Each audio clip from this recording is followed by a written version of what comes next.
books to read, mostly romance. There's ASMR Fleur, like the flower. She does incredible ASMR. She's pretty and smart, and she does a racks of books every month, books that she has been reading. So yeah, I would definitely recommend you to go and check it out. Let's start with the first chapter.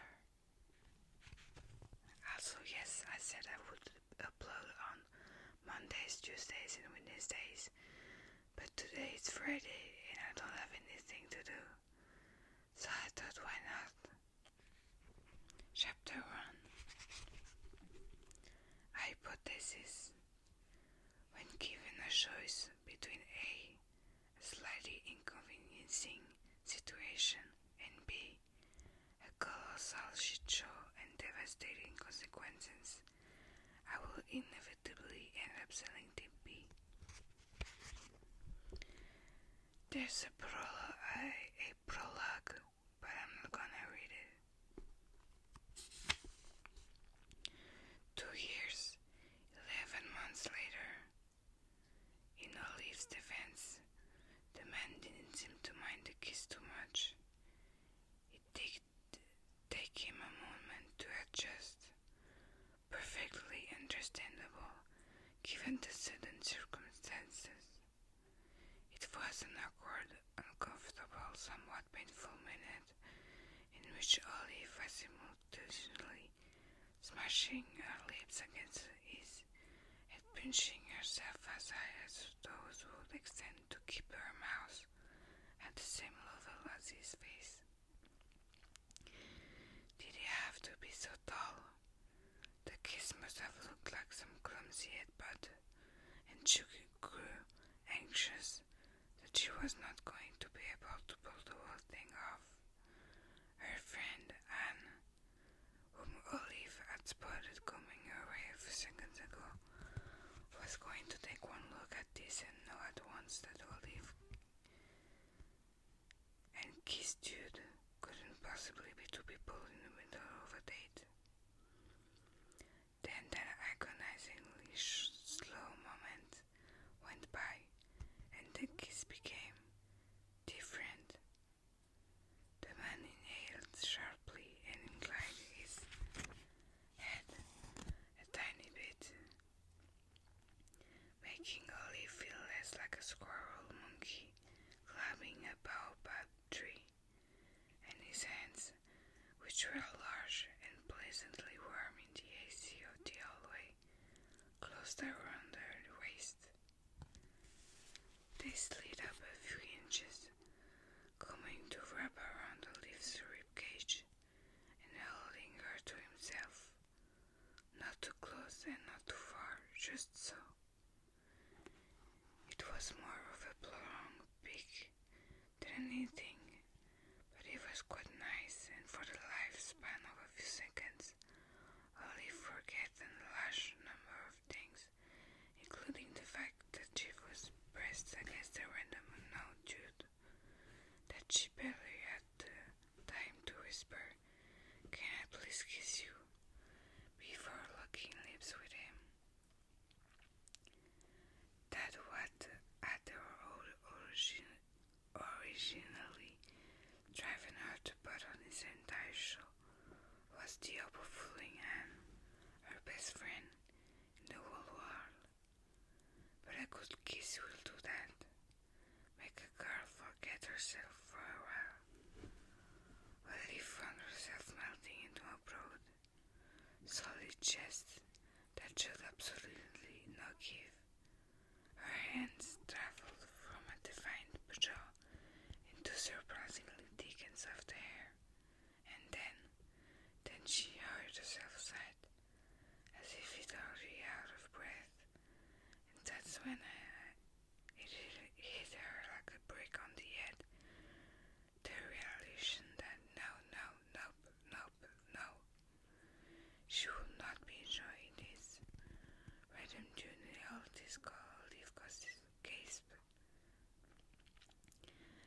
pushed herself away from him, frantically looking for Anne. In the 11 p.m. bluish glow of the biology lab's hallway, her friend was nowhere to be seen. Weird. Olive was sure she had spotted her a few seconds earlier. Jude, on the other hand, was standing right in front of her lips, parted, chest rising and a weird light flickering in his eyes, which was exactly when it dawned on her the enormity of what she had just done, of who she had just fuck her life, because Dr. Adam Carlson was known as.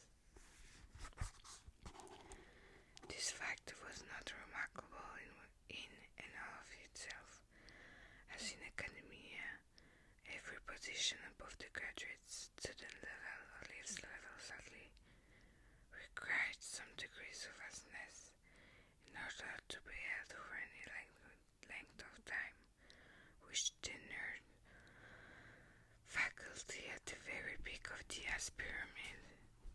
Dr. Carlson, though he was exceptional, at least if the rumors were anything to go by. He was the reason Olive's roommate, Malcolm, had to completely scrap two research projects and would likely end up graduating a year later. The one who had made Jeremy throw up from anxiety before his qualifying exams. The sole culprit for the half students in the department being forced to postpone their defenses. Joy, who used to be in Olive's cohort and would take her to watch out of focus European movies with microscopic subtitles every Thursday night, had been a research assistant in Carlson's lab, but he decided to drop out 6 months into it for reasons. It was probably for the best, since most of Carlson's remaining graduate assistants had perennially shaky hands and often looked like they hadn't slept in a year.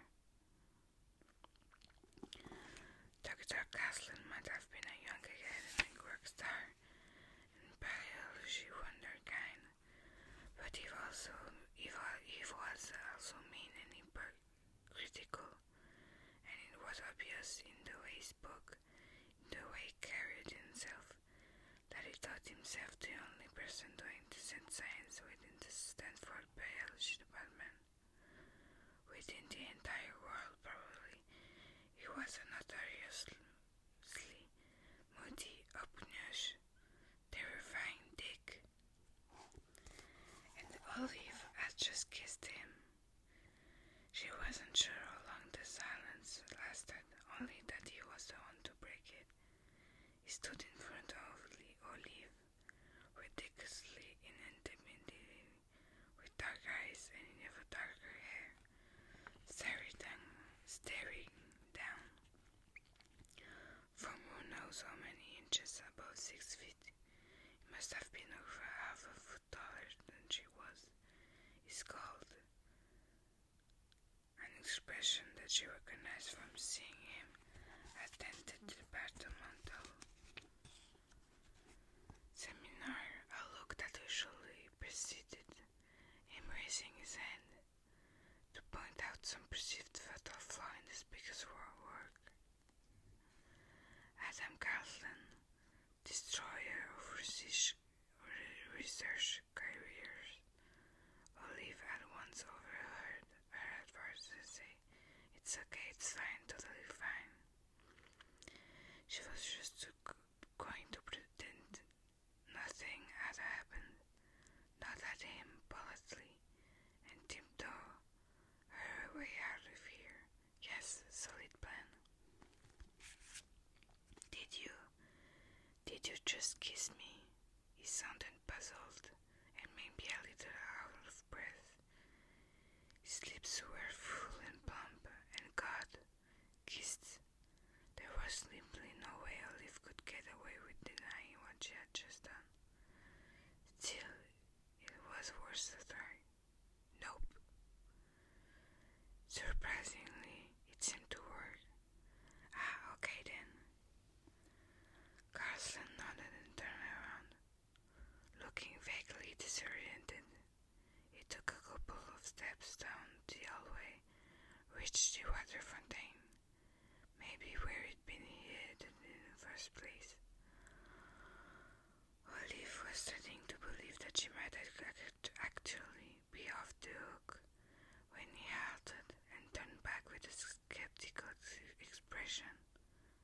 sure? Damn it. She buried her face in her hand. It's not the way it looks. Okay. Okay. He repeated slowly. His voice was deep and low and sounded a lot like he was on his way to getting mad. Like maybe he was already mad. What's going on here? There was simply no way to explain this. Any normal person would have found the live situation odd, but Adam Carlson, who obviously considered empathy a bug and another feature of humanity, could never understand. She let her hands fall to her sides and took a deep breath. Listen, I don't mean to be rude, but this is really none of your business. He stared at her for a moment and then he nodded. Yes, of course.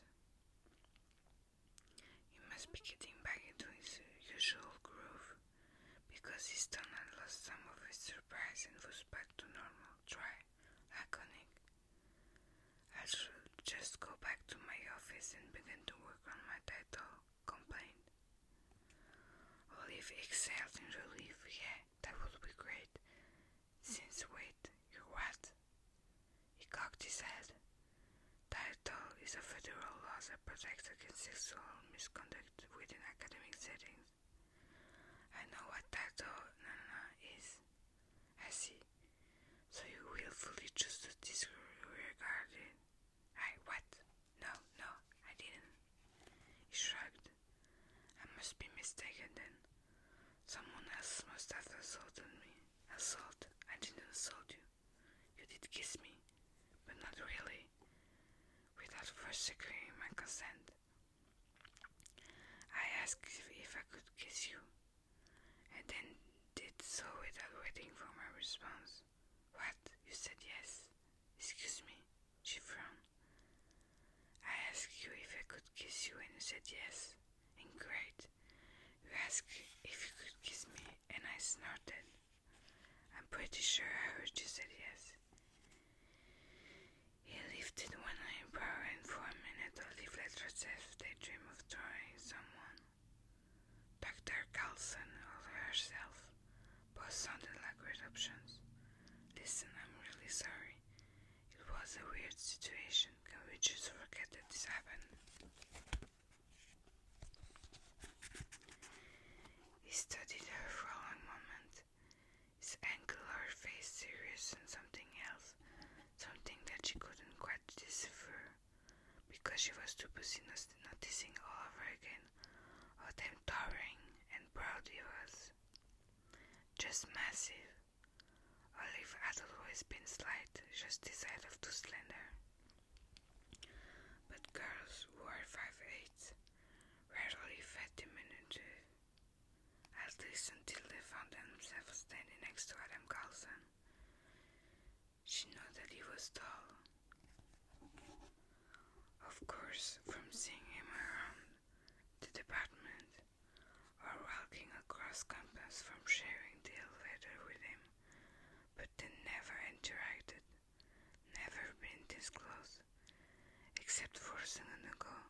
Olive, when you almost put your tongue in his, is there something wrong? He sounded almost concerned. What? No, there isn't. Because, he continued calmly, kissing a stranger at midnight in a science lab might be a sign that there is. There isn't. Carlson nodded, thoughtful. Very well, expect mail in the next few days then. He began to walk past her, and she turned to yell after him. You didn't even ask my name. I'm sure anyone could figure it out, since you must have swiped your badge to get in the labs every after hours. Have a good night. Wait. She leaned forward and stopped him with a hand on his wrist. He paused immediately, even though it was obvious that it would take him no effort to free himself, and stared pointedly at the spot where her fingers had wrapped around his skin right below her was rushed. That probably cost half her yearly graded salary, or all of it. She let go of him at once and took one step back. Sorry, I didn't mean to. The kiss explained. Olive bit into her lower lip. She had to really screwed herself over. She had to tell him now. And femme. She looked around to make sure Anne was really gone. The girl who was passing by, she's a graduate student in the biology department. Carlson gave no indication of knowing who Anne was. Anne asked. Olive pushed a strand of brown hair behind her ear. This was where the story became embarrassing, complicated, and a little juvenile sounding. I was seeing this guy in the department, Jeremy Langley. He has red hair and works with Doctor. Anyway, we went out just a couple of times, and then I brought him to Anne's birthday party, and they just sort of hit it off. And Olive shut her eyes, which was probably a bad idea because now she could see it painted on her lids. Our best friend and her date had bantered in that bowling alley as if they didn't know each other their whole lives. The never exhausted topics of conversation, the laughter, and then at the end of the night Jeremy following Anne's every move with his gaze. It had been painfully clear who he was interested in. Olive waved a hand and tried for a smile. Long story short, after Jeremy and I ended things, he asked Anne out. She said no because of girl code and all that, but I can tell that she really likes him. She's afraid to hurt my feelings, and no matter how many times I told her it was fine, she wouldn't believe me. Not to mention that the other day I overheard her confess to her friend Malcolm that she thought Jeremy was awesome. But she could never betray me by going out with him, and she sounded so dejected, disappointed and insecure. Not at all like the spunky larger-than-life Anne I am used to. So I just lied and told her that I was already dating someone else because she was one of my closest friends and I'd never seen her like a guy this much, and I want her to have the good things she deserves, and I'm positive that she will do the same for me. And Olive realized that she was rambling and that Carlson couldn't have cared less. She stopped and swallowed, even though her mouth felt dry. Tonight I told her I'd be on a date tonight. His expression was unreadable, but I'm not. So I decided to come into work on an experiment, but Anne showed up too. She wasn't supposed to be here, but she was coming this way, and I panicked. Well, Olive wiped a hand down her face. I didn't really think. Carlson didn't say anything, but it was there in his eyes that he was thinking, obviously. I just needed her to believe that I was on a date. He nodded. So you kissed the first person you saw in the hallway. Perfectly logical. Olive winced. When you put it like that, perhaps it wasn't my best moment. Perhaps. But it wasn't my worst either. I'm pretty sure Anne saw us. Now she thinks that I was on a date with you, and she'll hopefully feel free to go out with Jeremy. And she shook her head. Listen, I'm so sorry about the kiss. Are you? Please don't report me. I really thought I heard you say yes. I promise I didn't mean to. Suddenly the enormity of what she had just done fully dawned on her. She had just killed a random guy, a guy who happened to be the most notoriously unpleasant faculty member in the biology department. She'd misunderstood the snort for consent. She'd basically attacked him in the hallway, and now he was staring at her in that odd, pensive way, so large and focused and close to her, and shit, maybe it was the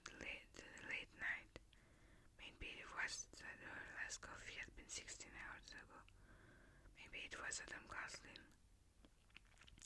Looking down at her like that, all of a sudden, this entire situation was just too much.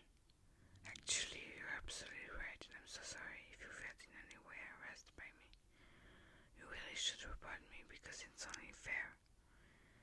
It was a horrible thing to do.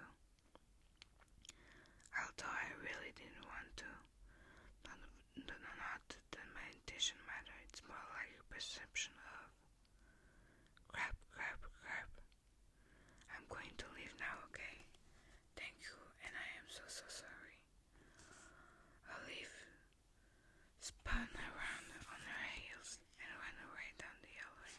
Olive, she heard me call after her. Olive, wait. She didn't stop. She sprinted down the stairs to the first floor and then out the building and across the pathways of the sparsely lit Stanford campus, running past a girl walking her dog and a group of students laughing in front of the library. She continued until she was standing in front of her apartment's door, stopping only to unlock it, making a beeline for her room in the hope of avoiding her roommate and whoever he might have brought home tonight. It wasn't until she slumped on her bed, staring at the glow-in-the-dark stars looked at her ceiling, that she realized she had neglected to check on her lap mice.